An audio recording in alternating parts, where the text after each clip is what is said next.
कैसे हो प्यारे प्यारे बच्चों।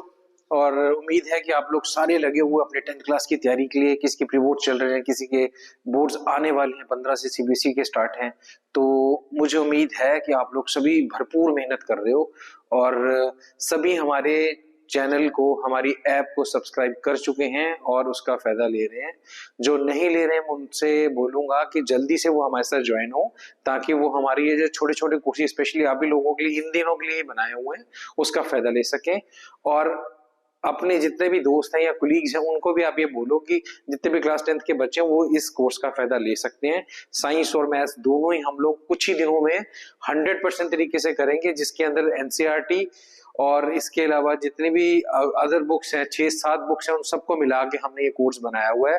चाहे किसी भी बोर्ड का बच्चा हो, ICSE, CBSE, Punjab board, Himachal board, J&K board या किसी भी स्टेट का, सभी बच्चों को इसका फायदा होने वाला है। इवन कि जो बच्चे अब्रॉड है उनको भी इसका फायदा होगा। तो जल्दी से हम लोग आगे बढ़ते हैं। केमिस्ट्री जैसे आपको पता हमारा चल रहा था, केमिस्ट्री में हमारा अगला चैप्टर है मेटल्स एंड नॉन मेटल्स। अब मेटल्स और नॉन मेटल जो चैप्टर है ना उसके अंदर सबसे बड़ी जो दो टर्म्स नजर आ रही है वो तो है मेटल और नॉन मेटल, है ना। तो मेटल और नॉन मेटल, इनके बारे में तो हम करेंगे कि मेटल्स क्या होते हैं, उनकी प्रॉपर्टीज क्या होती है, physical properties, chemical properties, uses. इसी तरीके से हम नॉन मेटल के साथ भी डील करेंगे। फिर आगे हम करेंगे उनको एक्सट्रैक्ट कैसे करते हैं हम लोग। अगर ये सारा आप कर लेते हो तो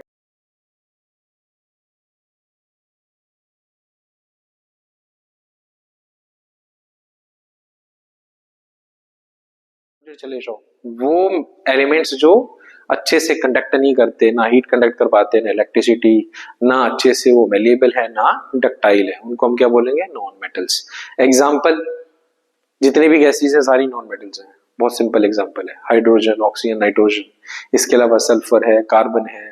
ये बहुत सारे ऐसे एग्जांपल्स है जो नॉन मेटल्स हैं। ये देखो लंबी लाइन बनी हुई है, carbon, sulphur, phosphorus, silicon, hydrogen, oxygen, nitrogen, chlorine, bromine, neon, argon. Last अगर आप टेबल पढ़ते हो, पीरियोडिक टेबल, तो लास्ट में जितनी भी गैसेस है, नोबल गैसेस, वो सारे इसी के अंदर आएंगी। ठीक है। अगर हम बात करें इलेक्ट्रॉन्स को लेके, तो इलेक्ट्रॉन्स को लेना पसंद करते हैं नॉन मेटल्स, देना पसंद नहीं करते हैं।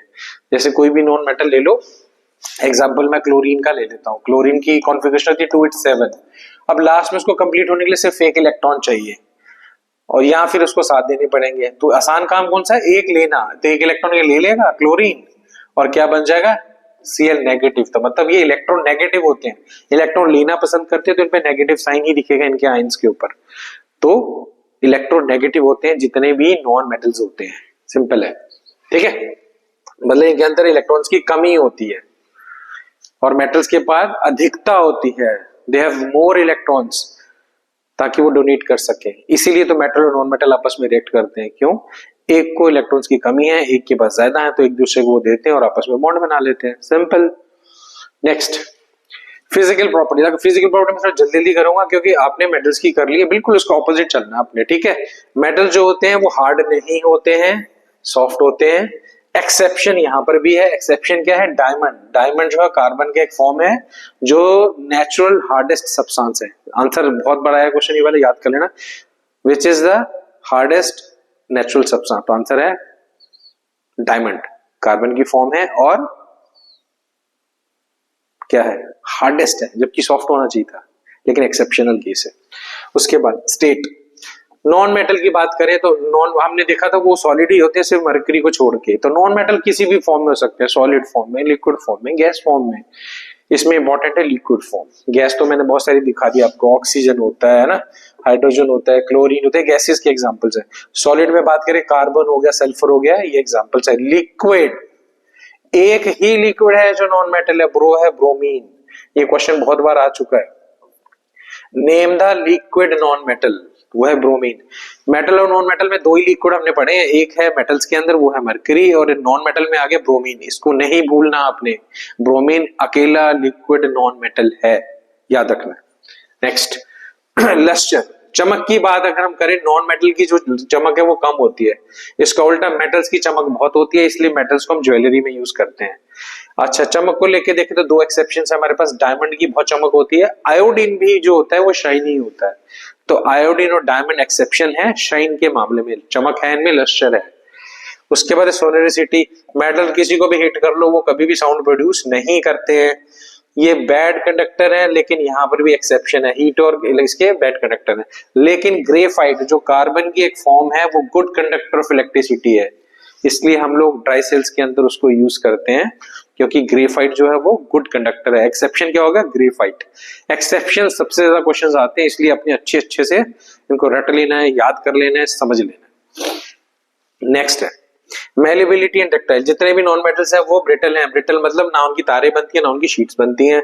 मेल्टिंग और बॉइलिंग पॉइंट की बात करें तो उनके मेल्टिंग और बॉइलिंग पॉइंट कम होते हैं एक्सेप्ट डायमंड, क्योंकि वो हार्ड होते हैं। डेंसिटी, अगर डेंसिटी की बात करें तो नॉन मेटल की डेंसिटी कम होती है, वो ठोस कम होते हैं। कलर की बात कर लें तो यहाँ पर उनके कलर कुछ भी हो सकता है, कुछ भी गैस। वहां पर तो ग्रेइश कलर होते थे गोल्ड और कॉपर को छोड़ के, यहाँ पर कुछ भी कलर हो सकता है। Example oxygen, nitrogen, colourless, colour ही नहीं है।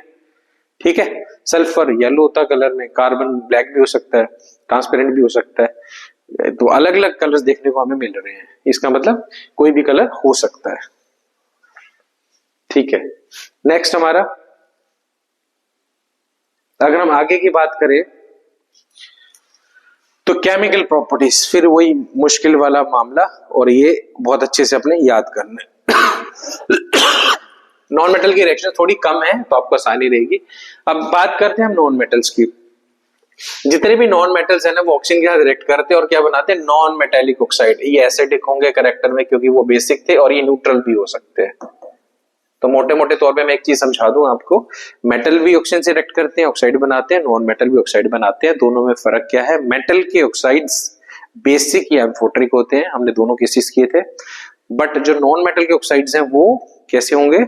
एसिडिक या न्यूट्रल। तो इसका मतलब ऑक्साइड 4 टाइप के होते हैं टोटल मिला के, बेसिक, एसिडिक, एम्फोटरिक, न्यूट्रल। चारों के एग्जांपल अपने याद करने हैं। 2 मेटल की कैटेगरी में आते हैं, 2 नॉन मेटल की कैटेगरी में आते हैं, सिंपल है। तो नॉन मेटल ऑक्साइड बनाते हैं एसिडिक और न्यूट्रल, ये अपने अच्छे से याद कर लेना है। जब भी कार्बन, एग्जांपल दे रहा हूं, कार्बन ऑक्सीजन से रिएक्ट करेगा, कार्बन डाइऑक्साइड बनेगी, साथ में हीट पैदा होगी। बहुत simple example, carbon non metal है, ऑक्सीजन से मिलेगा तो क्या बनता है? कार्बन डाइऑक्साइड, और साथ में क्या निकलेगी? हीट। एसिडिक ऑक्साइड है ये। कैसा ऑक्साइड है? एसिडिक कैरेक्टर है इसका, ये अपने याद रखना है। इसी तरीके से सल्फर है। सल्फर जब ऑक्सीजन से मिलता है तो सल्फर डाइऑक्साइड डेंजरस गैस होती है, और ये भी क्या होती है? एसिडिक है। ये भी एसिडिक का एग्जांपल है, सल्फर डाइऑक्साइड। ठीक है, बार बार बता रहा हूं कि एसिडिक होते हैं कैरेक्टर में, याद करना। और एग्जांपल मैंने आपको दे दी है, सल्फर डाइऑक्साइड, कार्बन डाइऑक्साइड। ठीक है, कार्बन डाइऑक्साइड जो है कार्बोनिक एसिड देती है जब वो वाटर से रिएक्ट होती है, वो एसिडिक है। यहां से पता चलता है कि एसिडिक है। इसी तरीके सल्फर डाइऑक्साइड सल्फ्यूरिक एसिड देती है, जब वाटर में रिएक्ट करोगे तो यहां से पता चल जाएगा वो एसिडिक है कैरेक्टर के अंदर। ठीक है जी। अब है नॉन मेटल, जब इसका एग्जांपल और दे देता हूं मैं आपको। कार्बन जब अनलिमिटेड, कम सप्लाई ऑक्सीजन में जब बर्न होती है तो कार्बन मोनोऑक्साइड भी बनाती है। ये भी ऑक्साइड ही बन रहा है कार्बन का, लेकिन इसका कैरेक्टर कैसा है? न्यूट्रल। याद रखना है, कार्बन मोनोऑक्साइड न्यूट्रल होता है नेचर में। सेम हाइड्रोजन एक नॉन मेटल है, जब वो ऑक्सीजन से मिलेगा तो क्या बनाएगा? वाटर, और वाटर भी न्यूट्रल सब्सटेंस है। तो आपको मैंने एसिडिक के भी एग्जांपल दे दिए, 2 न्यूट्रल के एग्जांपल भी दे दिए, नोट कर लो, बड़े इंपॉर्टेंट है ये। ठीक है, न्यूट्रल के एग्जांपल उसके, एसिडिक के भी हमने एग्जांपल कर लिए थे पहले, बेसिक के किए थे, एम्फोटरिक के किए थे, अब हमने एसिडिक और न्यूट्रल के भी कर लिए। तो चारों टाइप के ऑक्साइड्स के एग्जांपल याद करो। Next, reaction of non metal with chlorine. Chlorine एक गैस है, नॉन मेटल है ना, तो नॉन मेटल जब नॉन मेटल से बनेंगे तो कोई क्या बनेगा? क्योंकि क्लोरीन से मिल रहा है तो क्या बन रहा है? क्लोराइड बन रहा है, और ये कोवेलेंट कंपाउंड होंगे, अपने याद रखना है। ठीक है, और क्लोराइड्स बनेंगे, बहुत सिंपल है ये, बहुत simple action. H2 plus Cl2, hydrogen और क्लोरीन क्या बन रहा है? HCl बनेगा, सिंपल है। तो ये क्या बना? नॉन मेटल क्लोराइड बन गया। Next, reaction of non metal with hydrogen. अगर हाइड्रोजन से मिलता है कोई नॉन मेटल तो आंसर क्या आने वाला है? कोवेलेंट हाइड्राइड, तो हाइड्राइड बनेगा। ठीक है, हाइड्रोजन से रिएक्शन करनी है अपनी, किसकी करनी है? किसी नॉन मेटल की, तो ऑक्सीजन ही ले लो ना, आंसर क्या आएगा? H2, कोवेलेंट बॉन्ड होगी। जब भी नॉन मेटल से मिलेगा हमेशा कोवेलेंट बॉन्ड ही बनेगी। ठीक है, क्लियर हो गया? इसी तरीके से अब एग्जांपल इसका ले लो, हाइड्रोजन जब सल्फर से मिलेगी तो क्या बनेंगे? H2S gas, hydrogen sulphide gas बनेगी।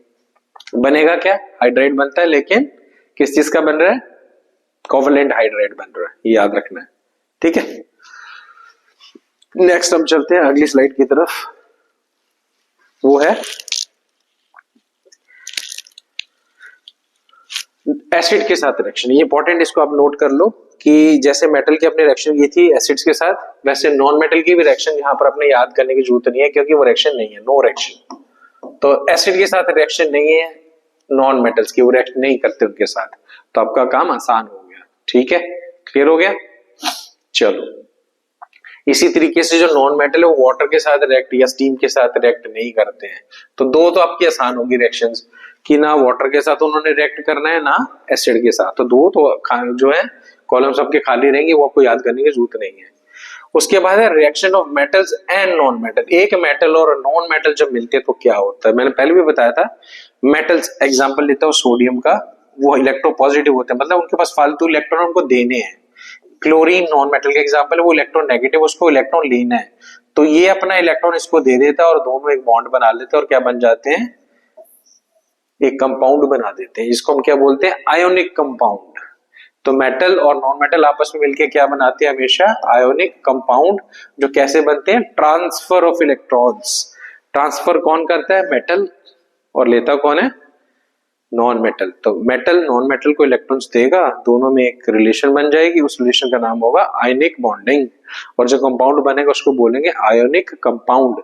काफी स्ट्रॉन्ग बॉन्ड होती है, इसलिए आयोनिक कंपाउंड जो होते हैं वो हार्ड होते हैं। ठीक है, उनका बॉइलिंग टेम्परेचर हाई होता है या मेल्टिंग टेम्परेचर हाई होता है, ये अपने याद रखना है। अब थोड़ा सा हम कर लेते हैं बात आयंस की, पॉजिटिव नेगेटिव। आयन सिंपल होता है, आयन क्या होता है, अगर कोई भी एलिमेंट अपने इलेक्ट्रॉन देता है या लेता है तो जो चीज बनती है उसको बोलते हैं आयन। अगर वो इलेक्ट्रॉन देता है मतलब इलेक्ट्रो पॉजिटिव होता है तो हम उसको बोलते हैं कैटायन। क्या बोलते हैं, कैटायन। कैटायन होते हैं पॉजिटिव, जैसे Na पॉजिटिव। अगर वो इलेक्ट्रॉन लेता है तो उसको बोलते हैं एनायन, जैसे क्लोरीन का मैंने एग्जांपल आपको दिया। तो कैटायंस आयन जो होते हैं दो टाइप के होते हैं, पॉजिटिव आयन जिसको हम क्या बोलते हैं कैटायन, और नेगेटिव आयन जिनको बोलते हैं एनायन। दोनों के एग्जांपल मैंने दे दिए हैं। मेटल्स के अंदर आएंगे कैटायंस और नॉन मेटल में आएंगे एनायंस। सिंपल, तो ज्यादा मुश्किल नहीं है।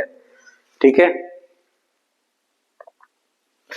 आयनिक बॉन्ड्स मैंने आपको बता दिया। आयनिक बॉन्ड क्या होती है, मेटल और नॉन मेटल के बीच में जो बॉन्ड होती है उसको बोलते हैं आयनिक बॉन्ड। ठीक है, इलेक्ट्रोवैलेंट बॉन्ड भी बोलते हैं इसको, आयनिक बॉन्ड भी बोलते हैं, कुछ भी बोल सकते हैं। और ये जो कंपाउंड्स बनते हैं ये लगभग न्यूट्रल होते हैं। ठीक है, अपने याद रखना है। और इसका एग्जांपल भी हमें देता हूं, जैसे NaCl का तो मैंने आपको दे ही दिया था। Na है, Cl, इसकी कॉन्फ़िगरेशन है 281, इसकी है 287, मतलब इसके आसपास कितने इलेक्ट्रॉन्स हैं, 7। इसके पास कितने हैं, 1। अब इसके पास 1 है, इसमें फ्री होना है अपने आप को। ठीक है, आउटरमोस्ट शेल को कंप्लीट करना है तो अपना इलेक्ट्रॉन इसको दे देगा। यहाँ पर अब ट्रांसफर ऑफ इलेक्ट्रॉन हो गया तो नया कंपाउंड बन गया, उसको बोलेंगे NaCl। ये क्या होगा, आयनिक कंपाउंड होगा। क्लियर है, सिंपल है। ठीक है, 2 बार बता दिया मैंने सेम चीज। अब जितने भी आयनिक कंपाउंड बनते हैं इनके प्रॉपर्टीज क्या हैं उस पे आते हैं। अगर आयनिक कंपाउंड की हम प्रॉपर्टीज की बात करें ना तो आयनिक कंपाउंड सारे के सारे क्या होते हैं, सॉलिड होते हैं। उनके बीच में जो बॉन्ड है या उनके बीच में फोर्स ऑफ अट्रैक्शन बहुत स्ट्रांग होती है, इसीलिए वो सॉलिड होते हैं। सेकेंड, दे आर ब्रिटल, मतलब टूट जाते हैं। सॉलिड है लेकिन टूट जाएंगे, जैसे नमक है एग्जांपल, टूटता है। बड़े बड़े वाले पीस को छोटे छोटे आप उसके छोटे छोटे उसके क्रिस्टल्स में कन्वर्ट कर सकते हो, घर पे जो नमक आता है या कोई और नमक जो है। ठीक है, तो उसका एग्जांपल है आयनिक कंपाउंड का। मेल्टिंग और बॉइलिंग पॉइंट बहुत हाई होते हैं दोनों के, दोनों चीजें हाई होती है किसके, आयनिक कंपाउंड्स के, क्योंकि बीच में जो फोर्स ऑफ अट्रैक्शन है आयंस के बीच में बहुत स्ट्रांग है। नमक का एग्जांपल अपने याद रखना है, NaCl का, उसी की प्रॉपर्टीज अपने यहाँ पर लगा देनी है। नमक पानी में घुल जाता है, इसका मतलब आयनिक कंपाउंड डिसॉल्व हो जाते हैं वाटर के अंदर। अगर वो वाटर में हो जाते हैं तो वाटर के जो उल्टे कंपाउंड्स हैं, जो ऑर्गेनिक कंपाउंड्स हैं, जो वाटर की तरह नहीं बिहेव करते, उनमें नहीं डिसॉल्व होगा वो। तो केरोसिन, पेट्रोल, ये ऑर्गेनिक सॉल्वेंट्स है, इनके अंदर डिसॉल्व नहीं होगा। अच्छा, आयनिक कंपाउंड अगर सूखी स्टेट में, उनके अंदर मॉइस्चर नहीं है, वाटर नहीं है, तो वो कंडक्ट नहीं करेंगे। लेकिन पानी में अगर डाल दोगे तो दो कंडक्ट करेंगे। पानी के अंदर नमक डालो, इलेक्ट्रिसिटी पास करोगे, हो जाएगी। लेकिन ड्राई सॉल्ट में अगर आप करंट पास करोगे तो कोई इलेक्ट्रिसिटी पास नहीं होगी, याद रखना है। ठीक है, उसके आगे जो सॉल्यूशंस हैं इनके, वो वाटर में ही कंडक्ट करेंगे, याद रखना, क्योंकि वाटर में डालते वो पॉजिटिव और नेगेटिव आयंस में कन्वर्ट हो जाएंगे, वो चार्ज कैरियर बन जाएंगे और उसकी वजह से वो कंडक्ट करेंगे। तो हमें चार्ज कैरियर जरूर है वहां पर चाहिए। ठीक है, मोल्टन स्टेट में या सॉल्यूशन में, दोनों में वो कंडक्ट करेंगे, ये अपने याद रखना है। उसके बाद हमारा टॉपिक आता है अगला, वो है मेटल आपने कर लिए, नॉन मेटल भी आपने कर लिए, दोनों चीजें आपने कर ली है, बहुत होशियार। ठीक है, तो दोनों चीजें आपने कर ली है। अब मेटल जो है उनकी एक्सट्रैक्शन हमारे सिलेबस में है कि वो निकलते कैसे है ना। तो जितने भी मेटल आपको पता है नेचुरल अकरिंग है, उनको हम लोग कहां से निकालते हैं, अर्थ से ही एक्सट्रैक्ट करते हैं। लेकिन अर्थ में ये कैसे पता चलता है कि मेटल यहाँ है कि नहीं? तो हमें क्या है, जो रॉक्स हैं, स्टोन्स हैं, या कोई ऐसी जगह है जहां पर हमें वो मेटल्स या तो एज इट इज मिल जाते हैं प्योर फॉर्म में, या फिर किसी के साथ कंबाइंड स्टेट में मिलते हैं। मतलब जैसे पत्थर मिलेगा, उसके अंदर हमें आयरन नहीं मिलेगा, आयरन ऑक्साइड मिलेगा। ठीक है, सल्फर नहीं मिलेगी, हाइड्रोजन सल्फाइड मिलेगा। कहने का मतलब ये है कि मिक्स स्टेट में भी हो सकते हैं मेटल्स और प्योर फॉर्म में भी हो सकते हैं। तो जो कम रिएक्टिव मेटल्स है वो प्योर फॉर्म में मिलते हैं, और जो रिएक्टिव हैं वो किसी के साथ कंबाइंड स्टेट में ही मिलेंगे। आपने वैसे भी देखा होगा, जैसे हमारे स्कूल के अंदर जो बच्चे बहुत बातचीत करते हैं वो कभी भी आपको अकेले नहीं मिलने वाले, किसी झुंड में कहीं ना कहीं बात करते हुए किसी ना किसी के साथ मिलेंगे। और जो बच्चे किसी से बात ही नहीं करते वो आपको हमेशा अकेले मिलेंगे। ठीक है, सेम बिहेव जो है मेटल्स भी करते हैं। तो नेचर में दोनों फॉर्म में एग्जिस्ट करते हैं। अगर हम मेटल के एक्सट्रैक्शन की बात करें तो मेटल्स को हम जो है एक्सट्रैक्ट करते हैं नेचर से, और इनको 3 कैटेगरी में हम लोग डिवाइड कर लेते हैं रिएक्टिविटी सीरीज के अकॉर्डिंगली। रिएक्टिविटी सीरीज में जो बहुत रिएक्टिव मेटल है उनका एक्सट्रैक्शन अलग है, मिडिल वालों का अलग है, और लीस्ट रिएक्टिव का अलग है। तो उसके लिए चार्ट है, वो चार्ट आपको दिखाऊंगा। मेटल की अकरेंस और उनकी एक्सट्रैक्शन। ठीक है, सोर्स ऑफ मेटल, तो मेटल कहां से मिलते हैं? अर्थ क्रस्ट है, मैंने आपको बता दिया, नेचर से भी मिलते हैं, जैसे सी वाटर से भी मिल सकते हैं। ठीक है, ओर की फॉर्म में भी मिल सकते हैं। तो अर्थ क्रस्ट जो मेन सोर्स है हमारे मेटल्स का। इसी तरीके से सी वाटर जो है उसके अंदर सॉल्ट्स जो है उनके अंदर क्या हो सकता है, सोडियम, मैग्नीशियम, ये आपको वहां से भी मिल सकते हैं। तो 2 चीजें होगी मेन मोटी मोटी, earth crust and sea water. ठीक है, मिनरल्स, मिनरल क्या होते हैं? नेचुरली अकरिंग सब्सटेंसेस जिनके अंदर सब्सटेंसेस की या एलिमेंट्स की कंपोजिशन यूनिफॉर्म होती है। तो बाय नेचर से हमें चीजें मिलती हैं। बच्चों को एक छोटा सा डाउट रहता है कि और क्या होता है, मिनरल क्या होता है ना। आपने बहुत बड़ा पत्थर उठा लिया, एक और उठा लिया, 3-4 पत्थर आपने उठा लिए, उन सबके अंदर मान लो आयरन है, तो ये सारे मिनरल्स हैं। ठीक है, लेकिन इनमें से कौन सा आपको फायदा देगा उसकी एक्सट्रैक्शन का, बेनिफिशियल कौन सा होगा, उस चीज को हम उसकी ओर बोलेंगे। तो ओर और मिनरल में यही फायदा है, सब में आयरन पाया जाता है, लेकिन आपके काम का, आपके फायदे का, इतनी मेहनत करने के बाद आपको जो आउटपुट मिलेगी वो फायदा किस में होगा, उस चीज को हम बोलेंगे ओर। ठीक है, तो इसका मतलब कहने का मतलब कोई भी मेटल बहुत सारी फॉर्म्स में एग्जिस्ट कर सकता है, लेकिन जो बेनिफिशियल फॉर्म है उसको हम क्या बोलेंगे, ओर। यही फर्क है इसके अंदर। ठीक है, प्रॉफिटेबली याद रखना, यहां पर प्रॉफिट होना चाहिए आपको एक्सट्रैक्ट करके किसी भी चीज में से, तो उसको और बोलेंगे, वरना वो मिनरल तो है ही है। ठीक है, चले आगे। जो बहुत रिएक्टिव मेटल जैसे गोल्ड है, सिल्वर है, ये प्योर फॉर्म में, आपको पता है गोल्ड धरती से ऐसे मिल जाता है, नदियों में मिल जाता है हमें, है ना, डायरेक्ट मिल जाता है। क्यों? क्योंकि वो प्योर है, वो किसी का रिएक्ट ही नहीं करेगा, तो आपको डायरेक्ट मिल जाएगा, उसको तो ज्यादा आपको रिफाइन वगैरह करने की जरूरत नहीं पड़ती है। बट आयरन जो बहुत रिएक्टिव है वो आपको ऐसे कभी भी अकेला आयरन नहीं मिलेगा, आयरन ऑक्साइड की अलग अलग फॉर्म्स में मिलेगा, या किसी और सल्फाइड की फॉर्म, किसी भी चीज के साथ वो मिक्स होकर ही मिलेगा, उसको आपको अलग करना पड़ेगा, मेहनत आपको करनी पड़ेगी। ठीक है, चलते हैं आगे। जो मिडिल सीरीज में है हमारे पास, जिनकी रिएक्टिविटी बीच में है, ना ज्यादा ना कम है, वो हमेशा किस किस फॉर्म में मिलते हैं? सल्फाइड्स और कार्बोनेट की फॉर्म में मिलेंगे हमेशा। पहले वाले प्योर फॉर्म में मिलेंगे, दूसरे वाले सल्फाइड और कार्बोनेट की फॉर्म में मिलेंगे। ठीक है, और जो बिल्कुल लीस्ट रिएक्टिव है वो आपको सल्फाइड या ऑक्साइड फॉर्म में मिल सकते हैं। ठीक है, वो भी अपने याद रखना है कि मैं आपको टेबल दूंगा, उस टेबल से आपने सारे के सारा कर लेना है। अब चलते हैं आगे की तरफ, तो आपको ज्यादा क्लियर होगा। ये वो टेबल है जिसकी मैं बात कर रहा था, इसको अच्छे से आपने कर लेना, आपकी बुक्स में भी बना होगा फ्लो चार्ट। कोई भी और है जो, जैसे जहां से भी आपको प्रॉफिट लग रहा है कि मैं यहां से मेटल निकाल सकता हूं, उसको आपने क्या करना है, उसको कैसे यूज करना है। तो अगर उसमें देखना है कि मेटल जो आप निकालना चाहते हैं वो हाई रिएक्टिव सीरीज में है, मीडियम सीरीज के अंदर है, या लीस्ट रिएक्टिव है। अगर वो बहुत रिएक्टिव मेटल है तो उसके लिए कौन सा मेथड यूज करेंगे हम लोग? इलेक्ट्रोलाइसिस। कौन सा? इलेक्ट्रोलाइसिस करेंगे थोड़ी देर में। अगर वो मीडियम वाला है तो जहां तो वो कार्बोनेट की फॉर्म में होगा या सल्फाइड की फॉर्म में होगा, दो ही फॉर्म्स में हो सकता है वो, कार्बोनेट की फॉर्म में या फिर जैसे जिंक है, जिंक कार्बोनेट हो सकता है वो, या जिंक सल्फाइड हो सकता है, कुछ भी हो सकता है वो। अगर वो जिंक कार्बोनेट है तो उसकी कैल्सिनेशन करनी पड़ेगी, मतलब उसको हम गर्म करेंगे ऑक्सीजन की एब्सेंस में। अगर वो सल्फाइड है तो उसको हम लोग हीट करेंगे ऑक्सीजन की प्रेजेंस में, जिसको रोस्टिंग बोलेंगे हम लोग। तो चाहे कैल्सिनेशन कर लो चाहे रोस्टिंग कर लो, हमेशा वो ऑक्साइड में कन्वर्ट होगा। फिर उस ऑक्साइड को रिड्यूस करना बहुत आसान होता है, रिड्यूस करने के बाद आपको प्योर मेटल मिल जाएगा। ऑक्साइड्स को रिड्यूस करना ज्यादा आसान होता है कार्बोनेट और सल्फाइड की वजह से, इसलिए हम कार्बोनेट और सल्फाइड को पहले ऑक्साइड्स में कन्वर्ट करते हैं बाय कैल्सिनेशन और रोस्टिंग। इसका फिर से डिटेल एक बार बताऊंगा मैं आपको कैल्सिनेशन और रोस्टिंग का। नेक्स्ट आगे चलते हैं, मेटल्स ऑफ लीस्ट एक्टिविटी। जैसे सल्फाइड हो रहे हैं ना, तो यहाँ पर जैसे सल्फाइड हो रहे हैं, उनको रोस्ट ही करना होता है, फिर प्योर मेटल अब कहा जाता है। सिंपल है बहुत, ठीक है। अब चलते हैं हम लोग आगे की तरफ। ये मैंने आपको समझा दिया, अब इसको यूज कैसे करना है वो मेन है।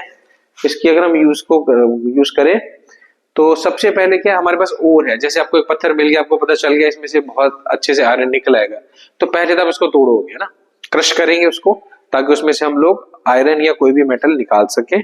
उसमें जो भी इंप्योरिटीज होंगी, सॉइल है, सैंड है, स्टोन्स है, सिलिकेट्स है, उनको पहले वहां से हटा देंगे। तो ये जो अनवांटेड मटेरियल्स को गैंग बोलते हैं, गैंग पार्टिकल्स, इनको रिमूव करना बहुत जरूरी है। इस प्रोसेस को बोलते हैं कंसंट्रेशन ऑफ ओर, मतलब काम की चीज को इकट्ठा कर दें हम लोग ओर में से, उसको बोलेंगे कंसंट्रेशन ऑफ ओर। ये पहला स्टेप रहेगा आपका। और कंसंट्रेशन करने के बहुत सारे मेथड्स होते हैं, ठीक है। उसमें ग्रेविटी सेपरेशन है, इलेक्ट्रोमैग्नेटिक सेपरेशन है, फ्लोटेशन प्रोसेस है। डिटेल नहीं है आपके सिलेबस पे, बट ये डिफरेंट डिफरेंट प्रोसेसेस हैं जिससे हम ओर को कंसंट्रेट या एनरिच कर सकते हैं, ठीक है। उसके बाद अगला स्टेप है, अब आपकी जो ओर है वो कंसंट्रेट हो गई है, अब आपको इसको किस में कन्वर्ट करना है, प्योर मेटल के अंदर। उसके लिए वो चार्ट काम आएगा। जब कंसंट्रेशन ऑफ ओर हो चुकी है तो फिर वो 3 स्टेप्स आएंगे आपके, कि वो डिपेंड करेगा कि रिएक्टिविटी सीरीज में वो मेटल कहाँ है, ठीक है। अब चलते हैं आगे। उसमें ना 2 टर्म बड़ी इंपॉर्टेंट थी उसके अंदर, एक थी आपकी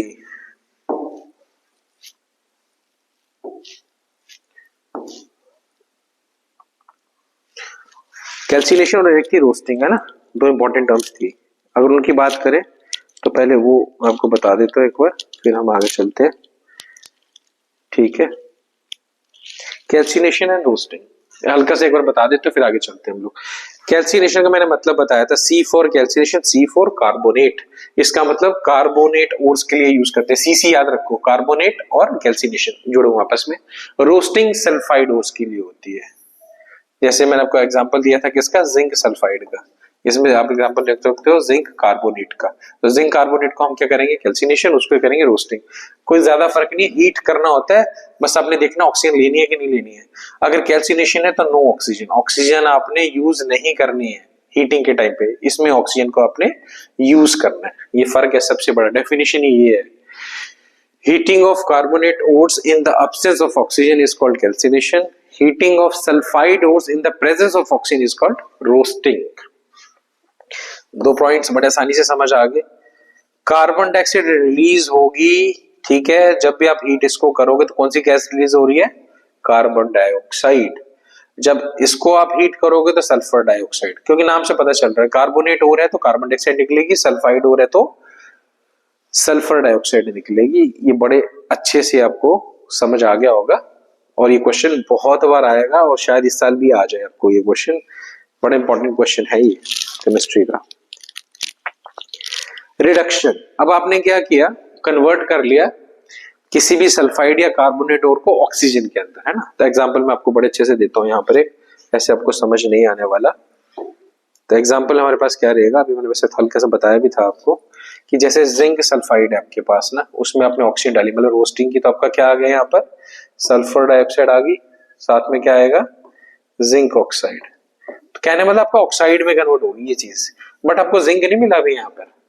तो इसको हटाने के लिए आपको इसको क्या करना पड़ेगा, रिड्यूस करना पड़ेगा। उस प्रोसेस को हम क्या बोलते हैं, रिडक्शन।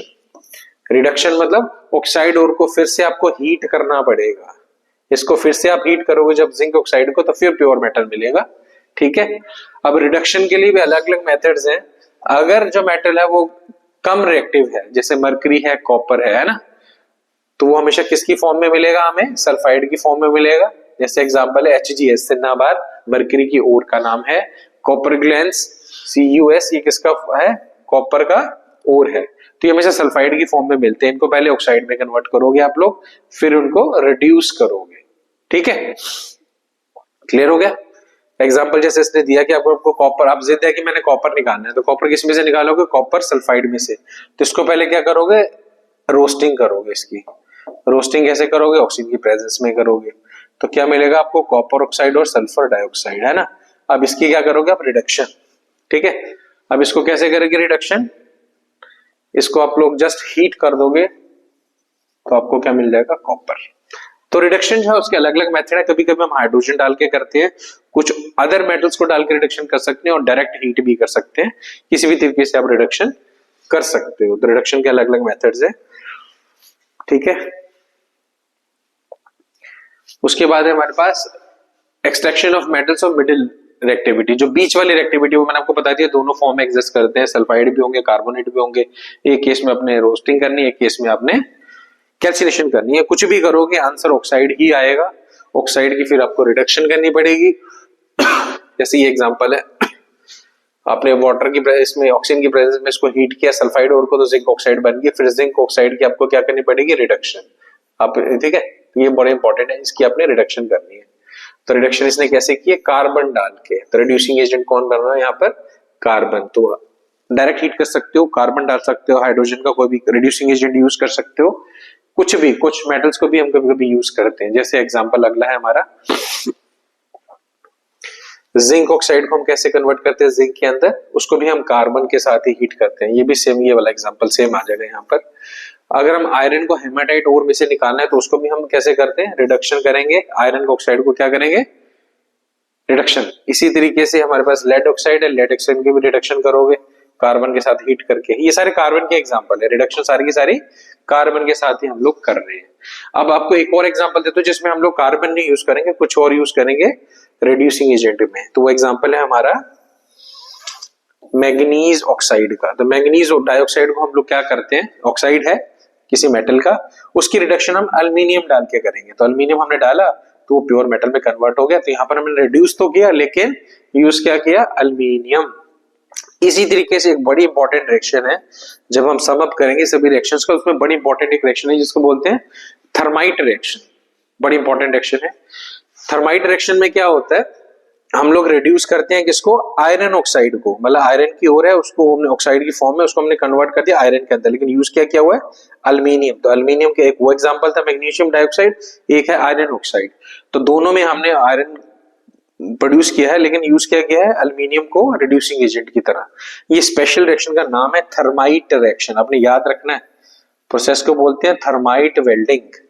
इसको हम कहाँ यूज करते हैं, इलेक्ट्रिक कंडक्टर्स को, आयरन के जॉइंट्स को वेल्ड करने के लिए। तो वेल्डिंग प्रोसेस में यूज होता है ये वाला रिएक्शन। बहुत इंपॉर्टेंट क्वेश्चन है, और ये किसी भी टाइप में आ सकता है, पैराग्राफ टाइप के में क्वेश्चन आ सकता है, एप्लीकेशंस में भी आ सकता है कि इस रिएक्शन को यूज कहाँ करते हैं। तो आंसर है, हम आयरन ऑक्साइड को कन्वर्ट करते हैं आयरन के अंदर, और वहां पर एल्युमिनियम को यूज करते हैं एज ए रिड्यूसिंग एजेंट। इस रिएक्शन को बोलते हैं थर्माइट रिएक्शन। यूज कहाँ होती है, वेल्डिंग पर्पसेस, इलेक्ट्रिकल कंडक्टर को वेल्ड करना हो या फिर आयरन के जॉइंट्स को वेल्ड करना हो, हर जगह यूज होता है। थर्माइट रिएक्शन अपने याद रखनी है।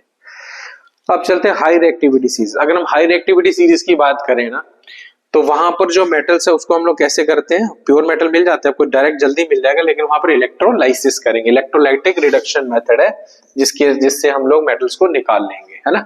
बहुत आसान है और ये बहुत जल्दी निकल जाते हैं। तो हाई रिएक्टिविटी सीरीज में आपको कौन कौन मिलेगा, सोडियम, कैल्शियम, मैग्नीशियम, एल्युमिनियम, ये ऊपर होते हैं सीरीज के अंदर। इन सबके लिए कौन सा मेथड यूज करेंगे हम लोग, इलेक्ट्रोलाइटिक रिडक्शन। ठीक है, क्लियर हो गया। इसके हम कार्बन नहीं यूज कर सकते क्योंकि कार्बन जो उनसे कम रिएक्टिव है, तो कम रिएक्टिव चीजों को हम रिडक्शन के लिए यूज नहीं कर सकते। तो क्वेश्चन आता है कभी कभी, कार्बन को क्यों नहीं यूज करते इन मेटल्स की एक्सट्रैक्शन के लिए। तो आंसर है क्योंकि कार्बन कम रिएक्टिव है इनसे, ये ज्यादा रिएक्टिव है।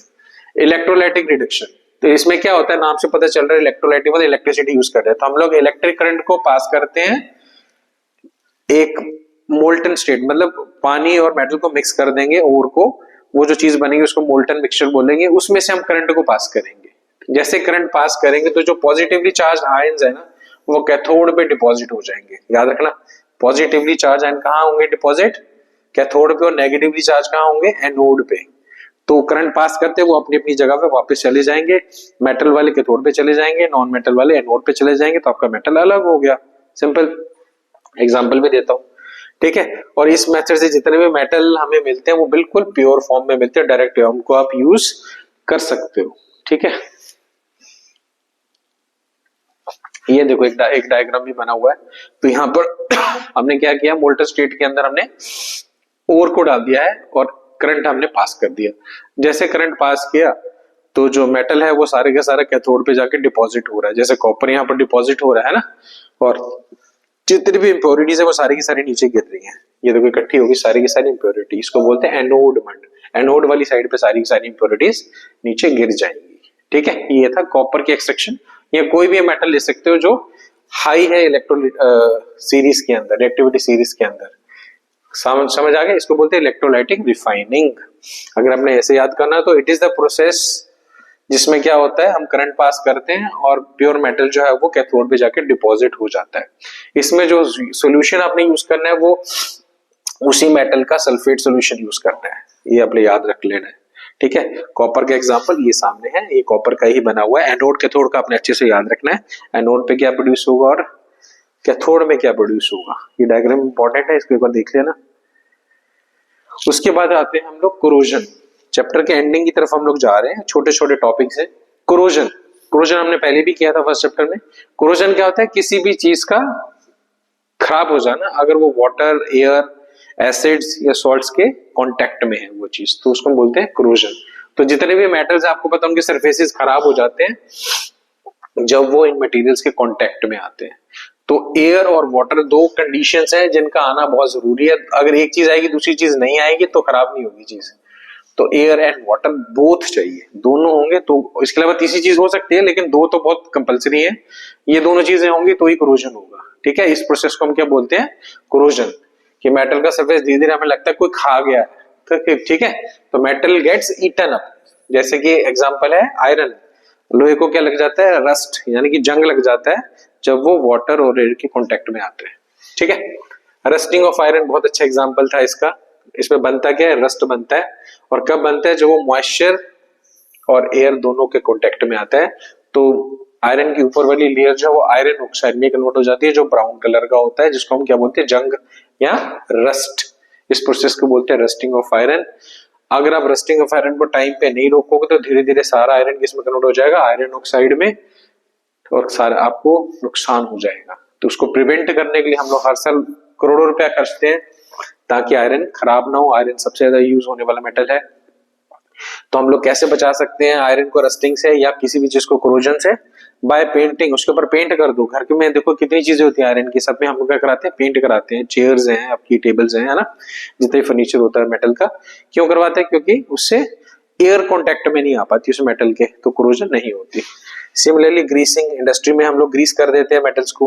गैल्वेनाइजेशन कर सकते हैं। आयरन के ऊपर आप जिंक की कोटिंग कर सकते हो, जिसमें क्योंकि जिंक जो है ज्यादा रिएक्टिव मेटल है तो वो खुद रिएक्ट हो जाएगा, खत्म हो जाएगा, लेकिन आयरन को बचा देगा। इसको हम सैक्रिफिशियल मेथड कहते हैं। और पूरे मेथड को क्या बोलते हैं? गैल्वेनाइजेशन। इलेक्ट्रोप्लेटिंग, आपने देखा होगा आपके घरों के अंदर जो टैप्स होती हैं बाथरूम की या किचन की, उसके ऊपर बहुत चमक होती है, उनमें क्रोमियम या निकल की कोटिंग कर देते हैं। तो होता सिंपल मेटल आयरन जैसा, उसके ऊपर कोटिंग किसी और चीज की कर देते हैं बाय यूजिंग इलेक्ट्रोप्लेटिंग मेथड, ठीक है। परत चढ़ा देना किसी के ऊपर। एलॉइंग, एलॉइंग बड़ा इंपॉर्टेंट टॉपिक है। मेटल्स को अगर कोरोजन से बचाना है तो हम एलॉइंग, मतलब उसको किसी और मेटल के साथ या नॉन मेटल के साथ मिक्स कर देते हैं, जो नई चीज बनती है उसको बोलते हैं एलॉय। एलॉय जो है वो कोरोड नहीं होते। बहुत अच्छा एग्जांपल है स्टील। आयरन पे जंग लग जाता है, लेकिन आयरन के अंदर कार्बन और चीजें डाल के, क्रोमियम वगैरह डाल के हम उसको स्टील में कन्वर्ट कर सकते हैं और स्टील पे जंग नहीं लगता। स्टेनलेस स्टील बोलते हैं इसलिए उसको हम लोग, ठीक है। तो स्टील के ऊपर जंग नहीं लगेगा क्योंकि वो एलॉय है। एलॉय में खास प्रॉपर्टी है, तो एलॉइंग करके भी हम लोग मेटल्स को बचा सकते हैं कोरोड होने से। एलॉयज, लास्ट टॉपिक है आपका एलॉयज। एलॉय क्या होते हैं मैंने आपको बताया, वो मिक्सचर होते हैं मेटल्स का या नॉन मेटल्स का, ठीक है। आयरन के अलॉय बड़े फेमस हैं। आयरन के जो अलॉयज है उसमें क्या होता है, आयरन जरूर होता है। जैसे ये है मैग्नीज स्टील, तो स्टील जो होती है उसके अंदर आयरन सबसे ज्यादा होता है। जैसे एग्जांपल दे रहा हूँ, मैग्नीज स्टील के अंदर 86% होता है, मैग्नीज 13%, कार्बन 1%। इसी तरीके से निकल स्टील के अंदर आयरन 98%। मतलब स्टील आयरन के अलॉयज वो हैं जिनमें आयरन की मात्रा ज्यादा है। दूसरे टाइप के कौन से अलॉयज है, नॉन फेरस, जिसमें आयरन की मात्रा कम है या ना है। जैसे ब्रास है, उसमें कॉपर और जिंक है 80-20 की रेशियो में, बट आयरन नहीं है। ब्रॉन्ज याद करना है, कॉपर और टिन का मिक्सचर है 90-10 की रेशियो में, इसमें आयरन नहीं है। अमलगम, किसी भी चीज का मरकरी के साथ जो इंपॉर्टेंट है, मरकरी के साथ कोई भी मिक्सचर बनेगा उसको बोलेंगे अमलगम्स। एग्जाम्पल जैसे दिया सोडियम अमलगम, ठीक है, ये सोडियम अमलगम हो गया, जिंक अमलगम, सोडियम अमलगम हम दांत को भरने के लिए यूज करते हैं। किसी का दांत अगर खराब हो गया, छेद हो गया, तो उसमें भरते हैं हम लोग क्या, सोडियम अमलगम भरते हैं, वहां यूज करते हैं हम लोग, ठीक है। तो अलॉयज 3 टाइप के हो गए हैं, फेरस अलॉयज, नॉन फेरस और अमलगम्स। फेरस आयरन वाली हो गई, नॉन फेरस जिसमें आयरन नहीं होता है, अमलगम जिसमें मर्क्यूरी होता है। प्रॉपर्टीज ये बड़ी इंपॉर्टेंट है। एलॉय जो होते हैं वो स्ट्रॉन्गर होते हैं मेटल से, जैसे स्टील आयरन से ज्यादा स्ट्रांग होती है, ठीक है। अपने कॉन्स्टिट्यूएंट मेटल से स्ट्रांग होता है, जैसे स्टील आप कोई भी पकड़ लो, तो जो स्टील है वो आयरन से भी ज्यादा स्ट्रांग होगी, मैग्नीज से भी, निकल से भी, जो भी उनके कंपोनेंट्स होंगे। कोरोजन नहीं होता, ये पहले बता दिया था आपको। मेल्टिंग और बॉइलिंग पॉइंट जो इनके कम होते हैं, ये इंपॉर्टेंट है, बच्चे हाई लिख के आ जाते हैं। एलॉय का जो मेल्टिंग पॉइंट है वो कम होता है, याद रखना बड़ा इंपॉर्टेंट है, इसीलिए हम सोल्डरिंग में यूज करते हैं। Solder, example solder, solder wire किसकी बनी होती है, टिन और लेड की। टिन और लेड को मिला के सोल्डरिंग वायर बनती है, गरम हीटर उसके साथ लगाते ही वो मेल्ट हो जाती है, मतलब मेल्टिंग पॉइंट लो है, ठीक है। इलेक्ट्रिसिटी में यूज करते हैं इसको। एलॉय के एग्जांपल अपने अच्छे से याद करने हैं, कुछ तो वहां बता दिए। ब्रास बड़ा इंपॉर्टेंट है, कॉपर और जिंक का एलॉय है। ब्रॉन्ज कॉपर और टिन का एलॉय है। सोल्डर लेड और टिन का एलॉय है। ड्यूराल्यूमिन एल्यूमिनियम कॉपर मैग्नीशियम और मैंगनीज का एलॉय है। स्टील आयरन और कार्बन का एलॉय है, ठीक है। स्टेनलेस स्टील जो है आयरन क्रोमियम निकल का है। उसके बाद मैग्नीशियम